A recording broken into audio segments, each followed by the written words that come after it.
Siapa yang bangkrut, kata Allah, yang hutang piutang di dunia tidak selesai, dan dia akan mencari orang yang tempat dia berhutang untuk membayarnya dengan amalnya atau dengan mengambil dosa orang itu sebanyak hutang kepada orang tersebut. Mengurai rahasia Al-Quran melalui makna dan mabna.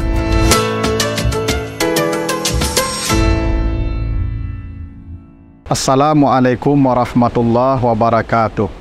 Alhamdulillahi rabbil alamin. Assalatu wassalamu ala asrafil anbiya'i wal mursalin wa ala alihi wa ashabihi ajmain. Para pemirsa program Makna dan Mabna yang dimuliakan Allah, kita lanjutkan kembali bahasan kita tentang struktur dan bangunan kata kalimat di dalam Al-Quran serta hubungannya dengan makna dan pesan yang hendak Allah sampaikan di dalam ayat-ayatnya. Kali ini kita akan bahas surat Al-Baqarah ayat 282. Surat Al-Baqarah ayat 282 ini adalah ayat yang berbicara tentang aturan hutang piutang. Dan ada hal yang menarik dari ayat ini, bahwa ayat yang berbicara tentang hutang piutang ini adalah ayat yang paling panjang di dalam Al-Quran. Jika para hadirin melihat Al-Quran, maka ayat tentang hutang ini satu halaman full, satu ayat. Tidak ada satupun ayat di dalam Al-Quran yang panjangnya menyamai ayat tentang hutang. Kenapa ayat tentang hutang ini paling panjang di dalam Al-Quran? Ini ada beberapa pesan dan maksud. Pertama, ayat tentang hutang itu paling panjang ini menunjukkan keseriusan persoalan hutang. Jadi hutang ini masalah serius, karena biasanya sesuatu yang serius itu penjelasannya panjang. Panjangnya penjelasan sesuatu menunjukkan sesuatu itu perkara yang penting dan serius.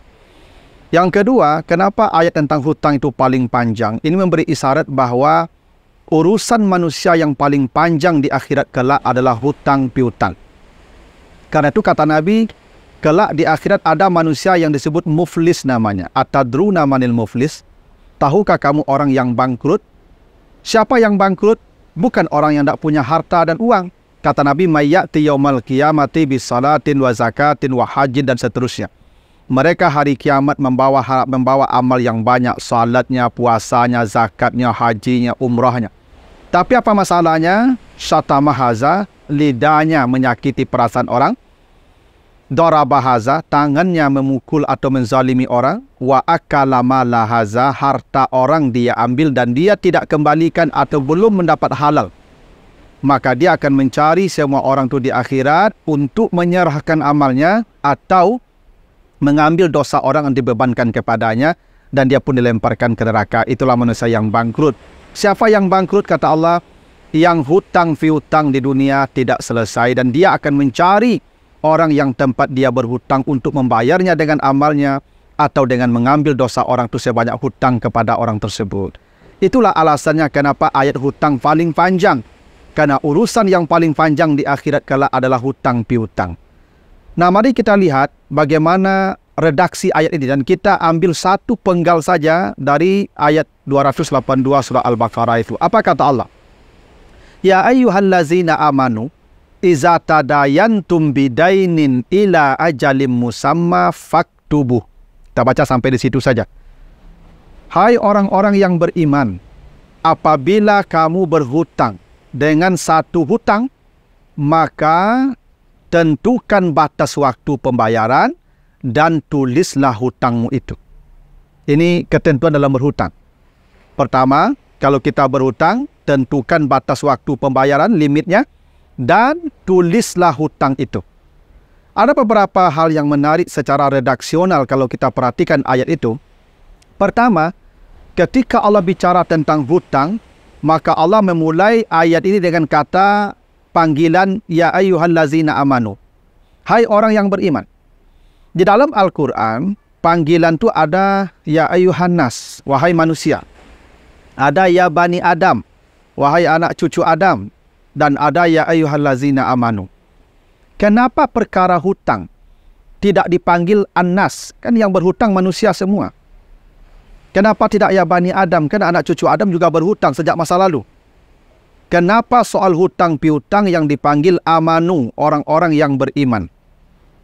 Kata amanu melahirkan kata amanah, kejujuran. Kata amanu melahirkan kata iman, yang berarti keimanan. Dan kata amanah melahirkan kata amanu melahirkan kata aman. Jadi kata amanah, kata iman, kata aman, itu semua berasal dari kata amanu. Apa hubungannya dengan hutang piutang? Satu, hutang itu akan menyebabkan keimanan seseorang menjadi tergerus.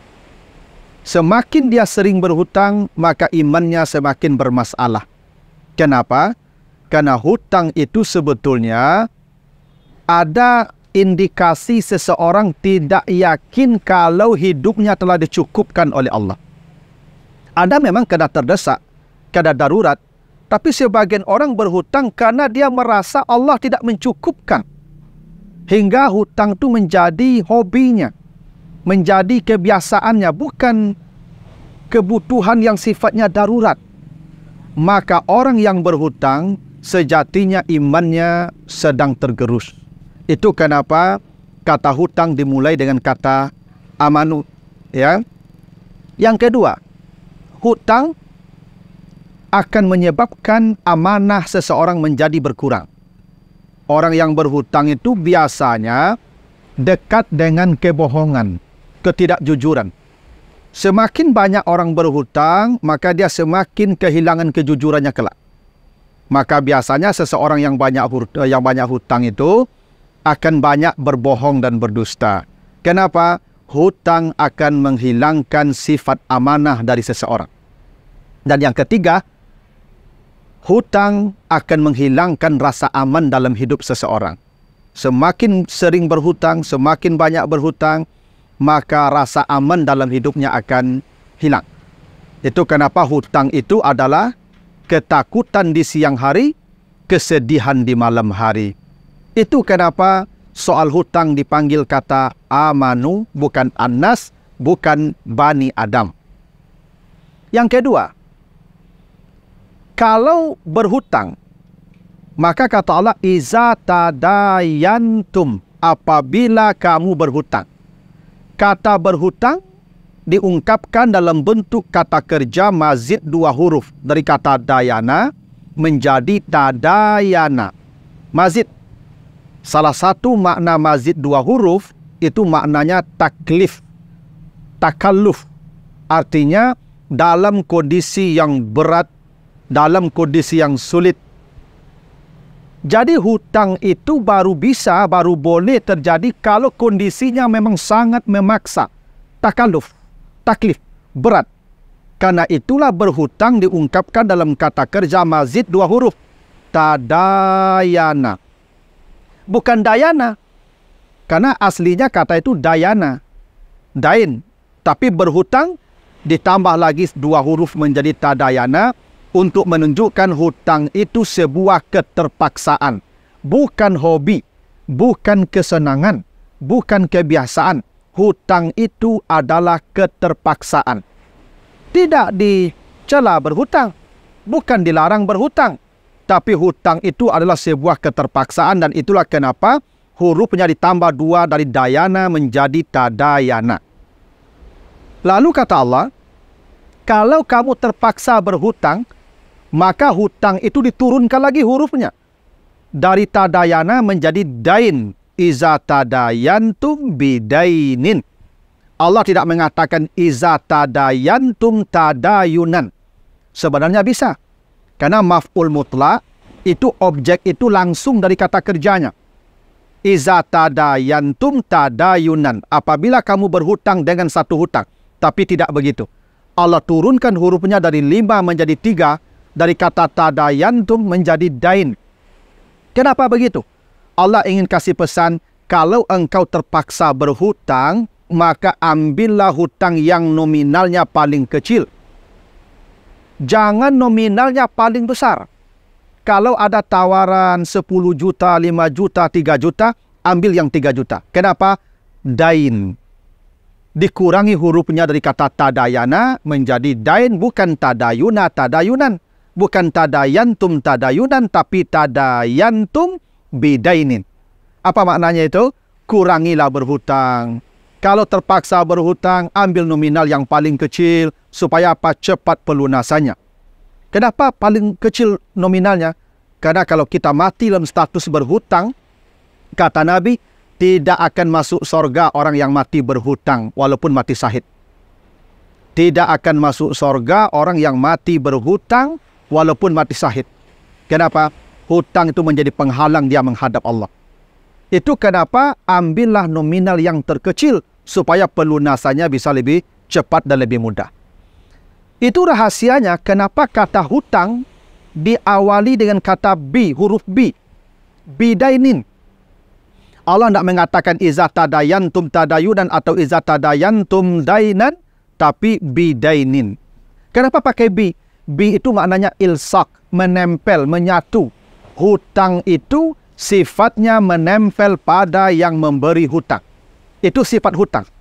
Hutang itu sifatnya menyatu, menempel dengan yang berhutang. Karena itu hutang, kata Nabi, alaliyat ma'akhazat. Hutang itu dibayar oleh tangan yang berhutang. Kenapa? Karena hutang itu menempel pada yang berhutang. Saya kalau berhutang dengan seseorang, lalu saya meninggal dunia, maka hutang saya tidak wajib dibayarkan oleh anak-anak saya. Hutang dibayar dengan harta saya. Bila saya tidak punya harta, saya meninggal dunia, hutang saya banyak, maka saya akan membayar hutang itu dengan amal saya di akhirat kelak atau dengan dosa orang tempat saya berhutang. Anak-anak saya, istri saya tidak wajib memberikan hutang saya dengan mereka, dengan harta mereka. Kenapa? Hutang bidainin. Hutang itu menjadi tanggungan yang berhutang sampai ke akhirat. Karena dia menempel, menyatu dengan yang berhutang. Itu rahasianya kenapa pakai bi. Tidak langsung objeknya, tapi dibatasi dengan bi yang maknanya ilsak atau menempel. Lalu dain, hutang itu disebut dain. Dain itu artinya al-khudu wal-inqiyad. Kenapa hutang disebut dain? Makanya agama disebut din. Karena agama itu ketundukan, kepatuhan. Kenapa hutang disebut dain? Kenapa diksinya dain? Karena hutang itu menyebabkan orang tunduk. Orang berhutang itu hidupnya di bawah kendali yang memberi hutang. Baik personal maupun lembaga. Negara kalau berhutang, maka kebijakan negara itu akan dipengaruhi oleh yang memberi hutang. Karena sifat hutang itu adalah khudu walingkiyat. Dia di bawah kendali yang memberi hutang. Itulah kenapa hutang tidak dipuji dalam Al-Quran. Hutang tidak dilarang, tapi hutang tidak dipuji dalam Al-Quran. Kenapa? Hutang akan membuat harga diri seseorang menjadi rontok. Orang tidak bisa lagi tegak sama tinggi, berdiri duduk sama rendah. Tidak bisa lagi. Kenapa? Karena hutang itu khudu, ketundukan. Makanya Nabi mengajarkan kepada para sahabat doa berlindung dari hutang. Allahumma inni a'udzubika min ghalabatid daini wa qahrir rijal. Ya Allah, lindungi saya, jauhkan saya dari hutang dan kejaran orang. Ini bukti hutang tidak dipuji tapi tidak dilarang. Kalau terpaksa berhutang, kata Allah, ambillah nominal yang paling kecil. Lalu kata Allah, ila ajalim musamma. Hutang itu wajib ditentukan waktu pembayaran. Tapi menariknya begini. Waktu pembayaran hutang itu pakai ilah. Ila ajalim musamma. Pakai preposisi ilah. Coba nanti perhatikan surat Fatir ayat yang ke-13. Kata Allah, wasakhara syamsa wal qamara kullun yajri li ajalim musamma. Allah tidak menggunakan matahari, bulan beredar sampai batas waktu yang ditentukan. Bukan ila ajalim musamma. Li ajalim musamma. Apa beda li ajalim musamma dengan ila ajalim musamma? Kalau li ajalim musamma, kalau preposisinya li, menunjukkan makna panjang dan jauh. Matahari, bulan berputar dalam waktu yang panjang sampai hari kiamat. Wallahu a'lam berapa panjang masa matahari beredar. Tapi kalau hutang, Allah tidak menggunakan li tapi ilah. Kenapa ilah? Ilah itu maknanya ghayah, pendek, sempit. Kalau Anda berhutang, ambil waktu yang terpendek pelunasannya. Jangan waktu terpanjang. Kalau ada tawaran 15 tahun, 10 tahun, 5 tahun, jangan 15 tahun diambil 5 tahun. Kenapa? Makin cepat hutang Anda lunasi, Anda makin cepat selamatnya menuju Allah. Itu kenapa hutang waktunya pakai ila, bukan li. Ila ajalin musamma, bukan li ajalin musamma. Ambillah waktu pelunasan hutang yang paling pendek, jangan yang paling panjang. Itu adab kita berhutang. Dan yang terakhir kata Allah, faktubuh, tuliskan hutang itu. Siapapun yang berhutang, apakah saudara, apakah kerabat, tulis. Tapi hebatnya kata Allah, siapa yang menuliskan hutang? Yang berhutang. Bukan yang memberi hutang yang menuliskan, yang berhutang. Begitu cara. Kenapa? Karena kalau yang memberi hutang menuliskan, nanti ada penipuan, ada penambahan, ada sesuatu yang mungkin memberatkan yang berhutang. Yang menuliskan hutang itu adalah yang berhutang. Ini yang problem kita di lembaga-lembaga keuangan. Di perbankan kalau berhutang, mereka yang menentukan akadnya. Kita tinggal tanda tangan. Tak begitu. Harusnya kalau kita berhutang, kita yang menuliskan hutang kita. Berapa hutang kita? Kapan dilunasi? Berapa pelunasannya? Dalam jangka berapa? Berapa per bulannya? Yang berhutang yang menuliskan hutangnya. Bukan yang memberi hutang. Itu ketentuan kalau kita berhutang. Itu baru satu penggal dari sekian panjang ayat tentang hutang. Kesimpulannya, hutang tidak dilarang, tapi tidak dipuji. Kalau terpaksa berhutang, ambil nominal yang terkecil dengan waktu pelunasan yang paling cepat. Itulah di antara pesan di balik redaksi bangunan kata dan kalimat yang Allah hadirkan di surat Al-Baqarah ayat 282. Mudah-mudahan kita semua bisa terhindar dari lilitan hutang. Karena hutang itu bukan sesuatu yang dipuji di dalam agama kita. Lebih kurang mohon maaf. Wassalamualaikum warahmatullahi wabarakatuh.